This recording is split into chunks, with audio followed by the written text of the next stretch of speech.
Assalamualaikum Sobat Football United. Ringan amatiran ala gua. Ada artikel menarik gua ambil dari The Athletic. Disebutkan di sini ya, membahas terkait dengan hasil keuangan finansial terbaru dari Manchester United, ditulis oleh Mark Ridley dan Dan Sheldon dari The Athletic, menganalisa akun dari Manchester United ya. Di situ Manchester United dikabarkan mendapatkan revenue berupa rekor tinggi, tetap ada kerugian ya, dan juga bunga hutang. Fakta kalau Manchester United mengabarkan rekor revenue tapi masih membuat kerugian saat ini. Kemampuan Manchester United untuk menghasilkan 648 juta pounds atau 784 juta US dollar ini datang dari klub untuk laporan finansial pada akhir Juni. Jadi tutup bukunya itu di bulan Juni ya. Ini tentu saja merupakan hal yang bisa dirayakan, terutama kalau melihat bagaimana sukses dari Manchester United yang tidak begitu besar di 10 tahun terakhir atau di dekade terakhir. Tapi masih juga menginformasikan juga ada 28,7 juta pounds kerugian.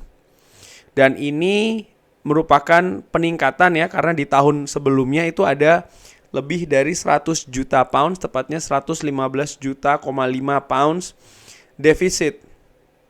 Dan ini merupakan indikasi kalau ada situasi yang tidak efisien di klub di segala level. Secara komersial, Manchester United ini sangat brilian. Ketika berbicara tentang memenuhi Old Trafford, tidak ada masalah untuk membagikan tiket. Artinya untuk membuat Old Trafford ini terus penuh itu tidak pernah ada masalah ya. Mereka juga menjual jersey sepak bola ya. Ini semakin banyak atau bahkan paling banyak dibandingkan dengan periode-periode sebelumnya. Kemampuan Manchester United untuk menghasilkan revenue yang sangat besar, walaupun berada pada era yang kesuksesan itu sangat terbatas, ini sering membuat cemburu klub lain di Inggris dan juga klub lain di Eropa. Walaupun demikian ya, hutang dan juga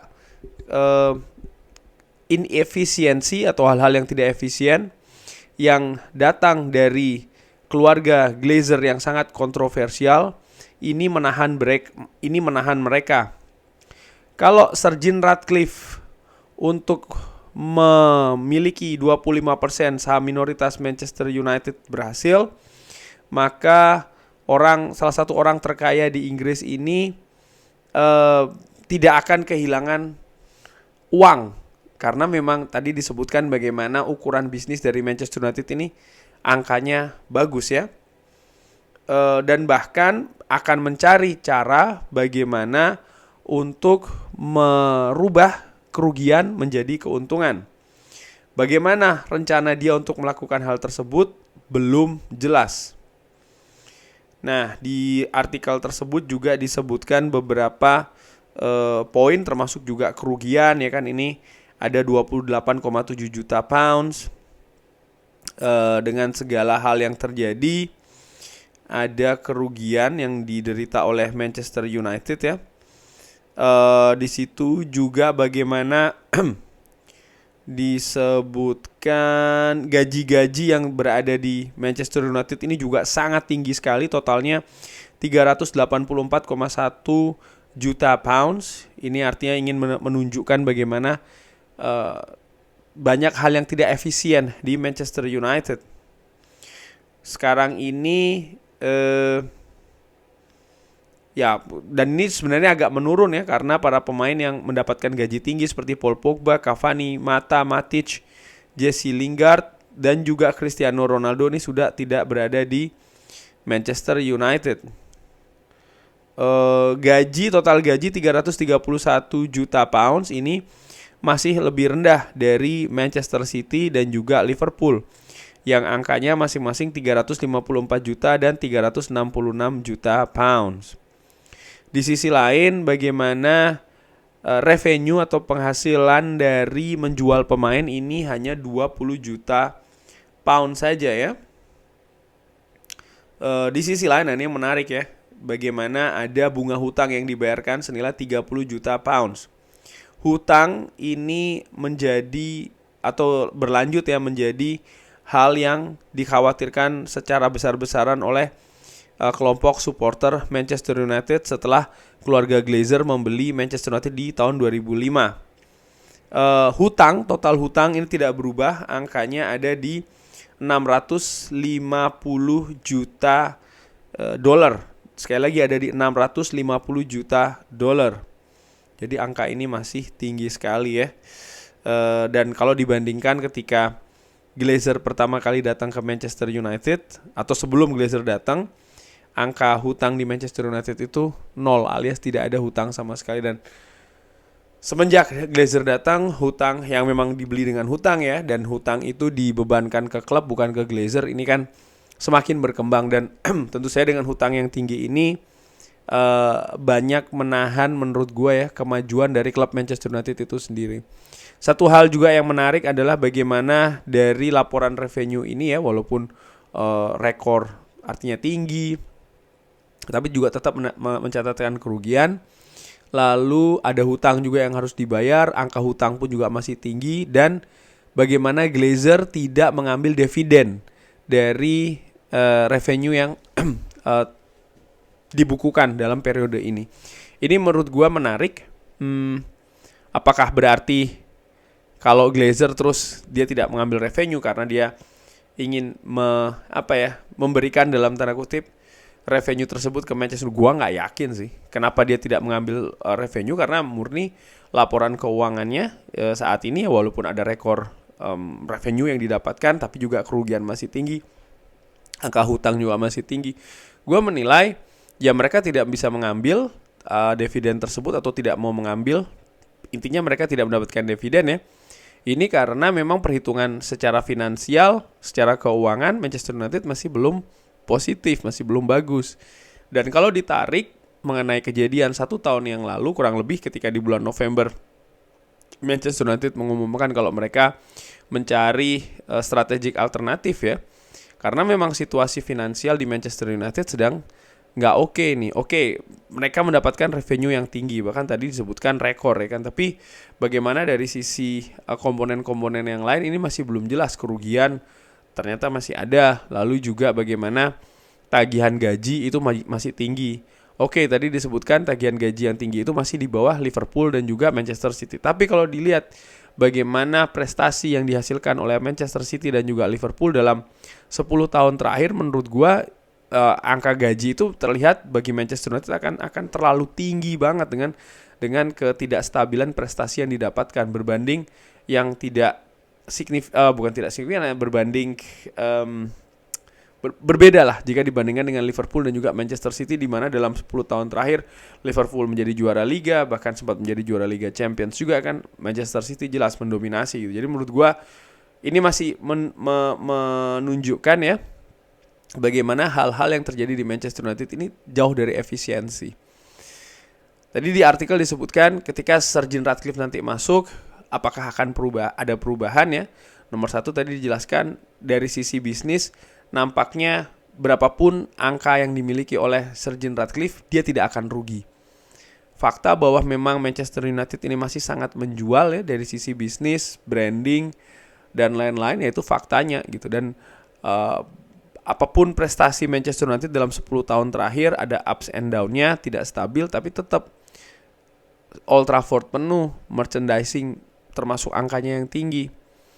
Dan ya ini tadi disebutkan membuat iri, tentu saja iri bagaimana klub lain mungkin yang prestasinya lebih stabil tapi belum sebesar Manchester United dari sisi komersial. Nah, ini juga sangat menarik. Mungkin juga inilah kenapa harga yang dipatok oleh Glazer gila-gilaan, tapi nggak sih kalau harga yang dipatok oleh Glazer gila-gilaan tuh menurut gue lebih karena serakahnya dia aja. Dan ya balik lagi ke soal Sir Jim Ratcliffe, dia tidak akan rugi berapapun yang dimiliki di Manchester United, tinggal bagaimana dia bisa merubah situasi yang tidak efisien ini di Manchester United menjadi sesuatu yang bagus. Karena gue membayangkan ya, kalau seandainya memang Manchester United ini bisa lebih efisien dalam sisi pengelolaannya, dari sisi gaji, mendatangkan pemain ya kan, nilai transfer, lalu juga menjual pemain, terlepas dari faktor Glazer,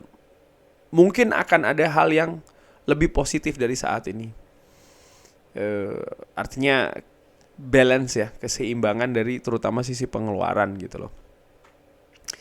Namun demikian, ya itu hanya faktor atau elemen kecil dari elemen besar yang tentu saja masih menjadi sumber masalah di Manchester United. Apa itu? Yang menurut gue Glazer. Selama Glazer ini berada di Manchester United dengan revenue yang seperti ini, dengan keadaan komersial yang sangat besar, Manchester United ini dibawa ke arah bukan ke prestasi menurut gue, ataupun bukan ke bukan ke sisi prestasi secara berterusan, kurang lebih demikian ya, secara konsisten. Dalam 10 tahun terakhir ini saja terlihat ketika manajer dari Manchester United itu berhasil, dia mendapatkan waktu tambahan, tapi begitu manajer itu turun sedikit, selesai. Dan ini berulang terlalu sering di 10 tahun terakhir.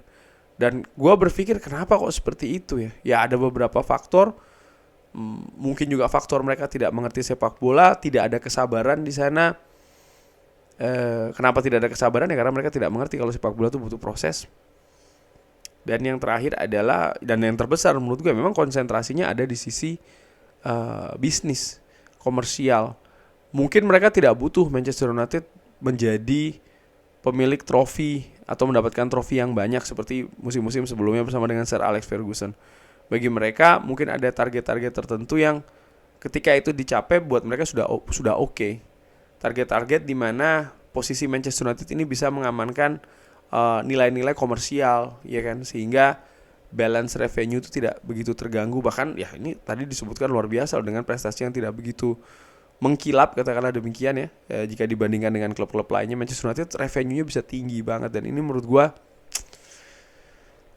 bukan karena faktor prestasi, tapi lebih ke yang ya drama yang terjadi di Manchester United. Mungkin pemain-pemain yang didatangkan dengan nama besar, yang apakah pemain tersebut datang sesuai dengan keinginan rekomendasi pelatih. Hal-hal demikian yang terus terjadi secara sering sekali ya di 10 tahun terakhir. Gue berharap sekali ini bisa berubah di musim ini sih paling tidak ya. Jadi Manchester United kalau dari sisi transfer bisa mendatangkan pemain yang memang dibutuhkan oleh pelatih. Ya kita lihat sajalah nih akan seperti apa. Gua berharap betul adanya perubahan ya.